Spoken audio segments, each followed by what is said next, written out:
19e jour du Gradus de l'Avent, je vais vous parler de Eckhart Tolle. Alors les gens qui me connaissent bien savent que il se passe difficilement 2 heures en fait sans que je parle de Eckhart Tolle. Donc c'est très étonnant en vérité que ça arrive simplement sur le jour 19 du Gradus de l'Avent. C'est la grande surprise en fait de ce Gradus. Ok, alors on ne connaît rien d'Eckhart Tolle et on connaît tout. Alors voilà ce qu'on connaît d'Eckhart Tolle. Voilà, Eckhart Tolle, l'essentiel en tout cas, c'est que c'est un monsieur en fait qui avait fait des études genre philo ou religion, jamais très bien compris, dans une université. Il a manifestement été assez à l'université, puis à un certain moment en fait il s'est dit que il n'avait pas tellement envie d'être à l'université, qu'il avait envie d'être écouteur. Écouteur, c'est quoi? C'est pas le truc que vous mettez dans les oreilles, non. En fait, c'est la personne qui se met à côté de l'autre et qui écoute. Donc en fait, c'est un truc comme psy, en fait, sauf que c'est plus spirituel. C'est-à-dire que lui, il voulait guérir les gens à la force de son magnétisme. Ok? Bon, très bien, pourquoi pas, il paraît qu'il a fait beaucoup de bien, mais je le crois volontiers. Donc il était écouteur, et puis en fait, il était très très malheureux, hein. Il avait 26-27 ans, il était très malheureux, et donc à un moment, il raconte, ça il le raconte hein, dans le début du pouvoir du moment présent, qu'il était tellement malheureux qu'il avait voulu mourir, parce qu'il était dans une nuit de l'âme, hein, comme Saint Jean de la Croix, il n'avait plus de direction. Et en fait, il a été tellement loin dans une souffrance tellement intense qu'à un moment, il y a quelque chose qui s'est déchiré dans son âme et il est rentré dans un état qu'on va qualifier un état d'illumination, hein, comme on en parle dans toutes les traditions religieuses. Et à partir de là, il raconte lui-même que pendant des mois, il marchait dans les jardins publics en bénissant frère soleil, frère arbre, frère source, en aimant tout le monde, en étant heureux et en vivant comme un clochard, mu par cette illumination intérieure. Moi, j'adhère complètement à ça. Ensuite de ça, il s'est dit quand même, il faut que j'en fasse quelque chose, et il a écrit un livre qui est Le pouvoir du moment présent, qui est un livre qui, je dois le dire, est un des livres les plus extraordinaires que j'ai pu avoir en main dans le cadre de cette existence actuelle. Voilà. Donc ce livre, c'est pas la peine de lire les autres en fait, hein. Si vous avez Le pouvoir du moment présent, ça suffit, parce qu'après les autres sont des répliques. Alors, ils seraient peut-être pas très contents de m'entendre, mais Le pouvoir du moment présent, c'est l'essentiel, c'est-à-dire que ça suffit pour vivre. C'est-à-dire que si vous avez la nécessité, alors sur une île déserte ça vous sera moins utile parce que vous pouvez toujours méditer. Si vous devez partir dans une grande ville, genre Mexico, New York, San Francisco, Tokyo, Paris, et aller y vivre, vous ne prenez qu'un livre avec vous, c'est Le pouvoir du moment présent, ça devrait vous permettre, vous avez toutes les réponses en fait, de faire face à toutes les situations. Alors, qu'est-ce qu'il fait dans son livre, hein, Eckhart Tolle? En fait, il balaie tous les domaines de l'existence pour essayer de trouver une solution unifiée et simple à tous les problèmes qu'on peut rencontrer. Vous allez me dire, comment? C'est un peu bizarre, il fait combien de pages son livre? Pas tellement en fait, il doit en faire un petit peu moins de 200, mais c'est vrai. C'est-à-dire que ce qui est très très étonnant, c'est que il vous suffit en fait d'appliquer véritablement, je dirais, une page de ce livre et votre vie changera entièrement, absolument entièrement. En vérité, si vous voulez, j'ai envie de vous dire, c'est aux fruits qu'on reconnaît, j'allais dire, la véracité des propos. En vérité, oui, Eckhart Tolle a connu une illumination parce que on peut savoir que la densité de ce livre, que la densité de son expression, que tout ce qu'il dit est tellement, j'allais dire, impressionnant, et tellement exact, et tellement juste, et a touché tellement de gens, qu'il a touché à une source. Voilà. Alors, Eckhart Tolle nous propose en fait un nettoyage, on peut même dire un récurage de fond en comble, hein, des structures, quoi, non pas des structures de notre identité, mais des structures temporelles. Il nous propose de vivre maintenant, vivre maintenant. Voilà, c'est tout en fait, donc c'est pas la peine de lire le livre, si, quand même. Alors, numéro 1, en fait, il nous propose de vivre sans passé. Alors ça, c'est une chose qui est très intéressante, puisque on est tous en fait à essayer de comprendre pourquoi en fait on est arrivé à ce moment-là de notre vie, qu'est-ce qui fait qu'on a fait tel choix, qu'est-ce qui fait que voilà, on a décidé une chose ou une autre. Et en fait, Eckhart Tolle dit, plus vous êtes en train de raconter votre propre histoire, plus vous essayez de perpétuer votre identité, plus vous essayez en fait d'encenser votre parcours, de protéger votre cohérence dans le temps, de continuer aussi cette cohérence dans le temps, plus d'une certaine manière, vous vous enfoncez. Vous vous enfoncez dans quoi?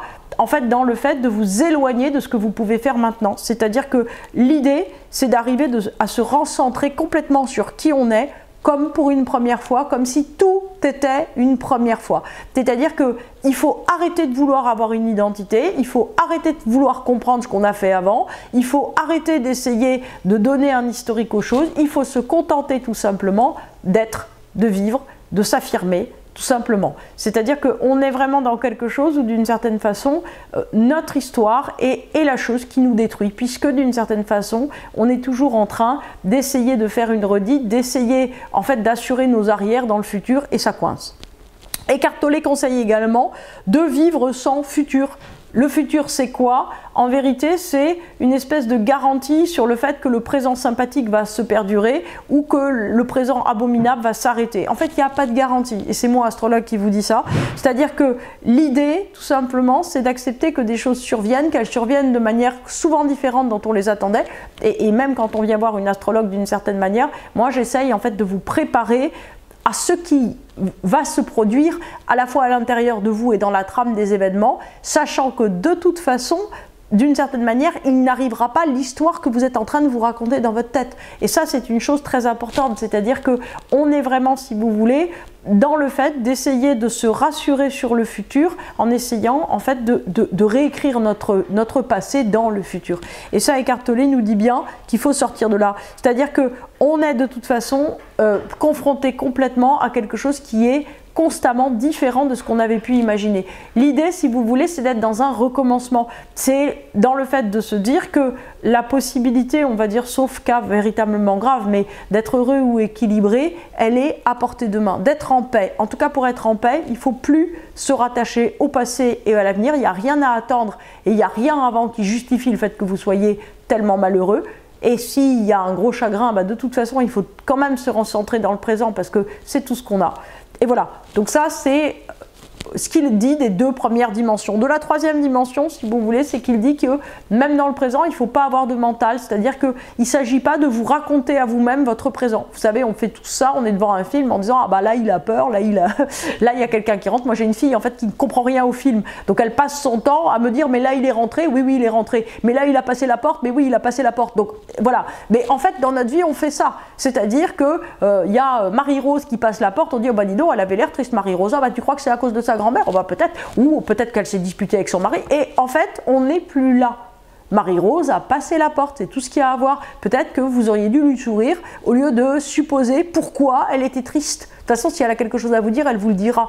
Et en vérité, si vous voulez, ce sang mental est véritablement, si vous voulez, la clé d'une espèce de paix, qui se contente d'une certaine manière de prendre ou de ne pas prendre d'ailleurs les gens et les choses, mais qui en tout cas ne perd pas de temps dans du commentaire. Alors je vais vous citer quelques citations effectivement d'Eckhart Tolle. En fait, lui le point, ce qu'il dit très important, c'est devant une situation, vous avez toujours le choix entre préférer votre point de vue sur la situation ou préférer la paix.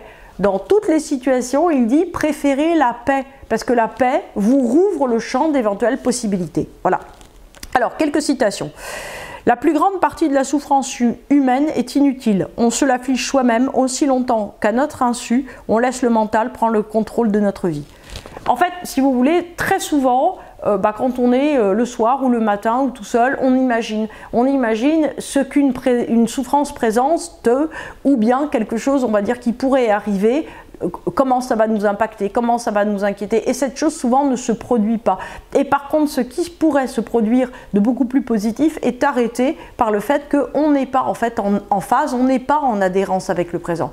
Et donc Eckhart Tolle pointe que d'une certaine manière, la plus grande partie, on va dire, des souffrances qu'on vit sur Terre sont dues à ça. Et d'une certaine manière, c'est un travail qu'on peut avoir sur soi-même. Quand je vous disais une page peut changer votre vie, non, une phrase peut changer votre vie. Moi, il y a une phrase qui a changé ma vie dans Eckhart Tolle, en fait il y en a une par page, mais on va dire qu'il y en a une qui a été particulièrement importante, c'est pour un conflit, il faut être deux. Vous voyez, en fait, c'est très simple, mais en fait vous avez le pouvoir de désamorcer n'importe quel conflit. Vous avez un conflit en face de vous, alors pas quelqu'un qui a un flingue et qui essaye de vous tuer en éclair, mais si vous avez une personne hostile en face de vous, vous pouvez désamorcer le conflit. Ou vous le faites, ou vous ne le faites pas. Ce qu'il y a de certain, si vous voulez, c'est que en fait, ce que dit aussi Eckhart Tolle, c'est que soit il y a une solution, de toute façon, il faut désamorcer le conflit, et soit la personne, de toute façon, veut que vous partiez d'une situation, donc vous n'aurez aucun autre choix que d'en partir. Voilà, votre liberté sera justement d'en partir. Soit vous avez un choix, et si vous avez un choix, de toute façon, vous l'aurez si vous désadhérez du conflit. Et ce que je peux vous dire, c'est que cette phrase, pour un conflit, il faut être deux, je l'ai vraiment expérimentée et j'ai arrêté en fait d'être en conflit. Je ne suis plus en conflit avec personne, puisque, si vous voulez, si une situation ne me convient pas, ben, j'en sors, tout simplement.